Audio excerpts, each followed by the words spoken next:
All right, let's dive into what is, without a doubt, the largest and most complex naval battle in all of human history. We're talking about the Battle of Leyte Gulf. In October of 1944, the seas around the Philippines became the stage for a massive four-day clash that wasn't just another battle. No, this was an all-or-nothing showdown that would pretty much decide the rest of the war in the Pacific.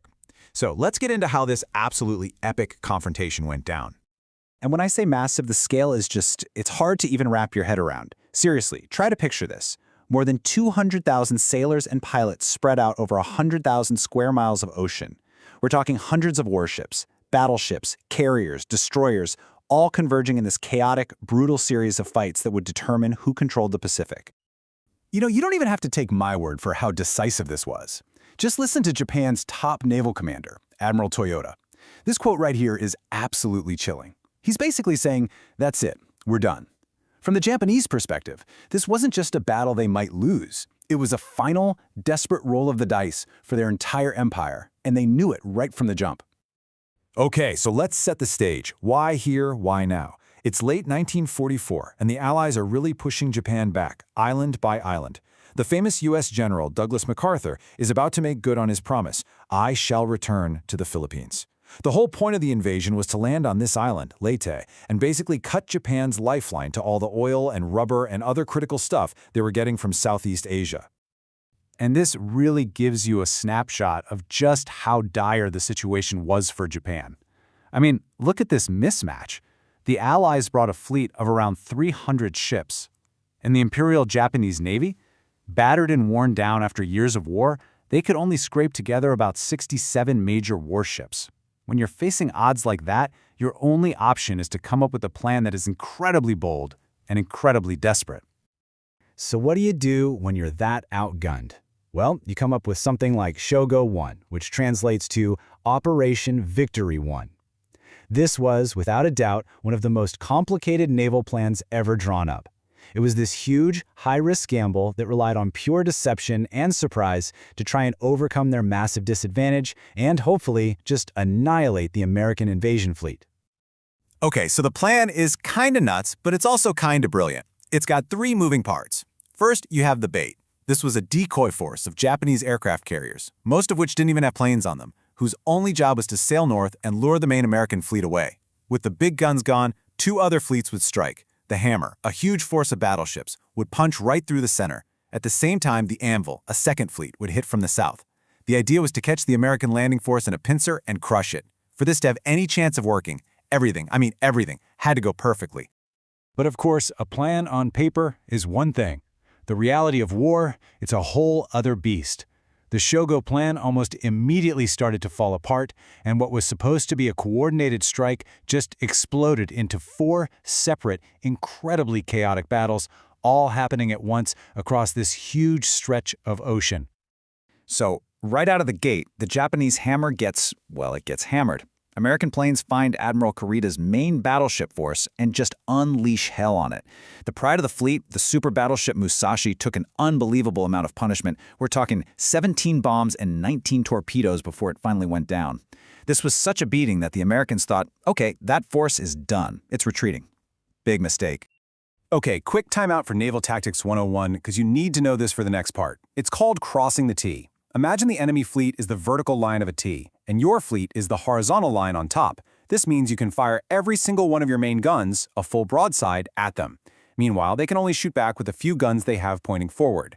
It is the single most devastating position you can be in, a total checkmate move in a naval gunfight. And in the Surigao Strait, the Americans pulled off one of the most perfect examples of crossing the T in history. The Japanese Anvil force sailed straight into a trap. And in what turned out to be the very last time in history that battleships would slug it out with other battleships, the U.S. fleet just systematically obliterated them. It wasn't even a fight, it was a total slaughter. So, a huge victory in the South, right? Well, not so fast. Because while that was happening, a potential catastrophe was brewing, and it all boiled down to this one question. Task Force 34 was a powerful group of American battleships supposed to be guarding the San Bernardino Strait. But Admiral Halsey, believing the Japanese Hammer was retreating, made a fatal error. He took the bait. He ordered his entire fleet, including those battleships, to race north after the decoy carriers, leaving the main entrance to Leyte Gulf wide open. And sure enough, in the early morning hours, who comes strolling right through that unguarded door? Admiral Kurita and his hammer. And what they found waiting for them wasn't the mighty U.S. Third Fleet. It was a little group of ships codenamed Taffy 3. Basically slow, thin-skinned escort carriers and their tiny destroyer escorts. It was the equivalent of a wolf pack stumbling upon a flock of sheep. I mean, this quote from one of the American captains just says it all. They knew. They all knew this was a suicide run. So what do? You run, right? Nope. They turned, and they charged. These little tin can destroyers started puffing smokescreens and firing torpedoes, throwing themselves straight at Japanese battleships to buy a few precious minutes for their carriers. It was unbelievable courage. The next 2 hours were just pure, desperate chaos. The destroyers make their suicidal charge. The carrier Gambier Bay goes down. Victory for the Japanese seems absolutely certain. And then, the most bizarre thing happens. Admiral Kurita, completely confused by how ferocious the resistance was, he thought he must be fighting a much bigger force, ordered a retreat. He pulled the plug at the exact moment he was about to win. By the time Admiral Halsey figured out his mistake and turned around, it was way too late. And just when you thought things couldn't get any crazier, they did. This battle also marked a really dark turning point. The Japanese unleashed their first organized kamikaze attacks. A pilot intentionally slammed his plane into the escort carrier USS St. Lo, which blew up and sank. This wasn't just a new weapon, it was a psychological earthquake. It signaled a new, terrifying, and desperate phase of the war. So when all the smoke finally cleared after 4 days of insane fighting, the result was brutally clear. The Shogo plan had been a catastrophic failure, and for the Imperial Japanese Navy, well, this was the end of the line. You can see it right here in the raw numbers. Japan lost 4 carriers and 3 battleships, the very heart of their fleet. Now, the Allies took some painful hits too, absolutely. But here's the difference. America's industrial power meant they could replace those ships. For Japan, these losses were it. They were gone for good. There were no more to be had. So what did this all mean? Well, after Leyte Gulf, the Japanese Navy was, for all practical purposes, destroyed. It was no longer a real fighting force. Their fuel lines were cut forever. Their biggest remaining warships were literally stuck in port because there was no gas to make them go. The road to Japan itself was now wide open for the Allies.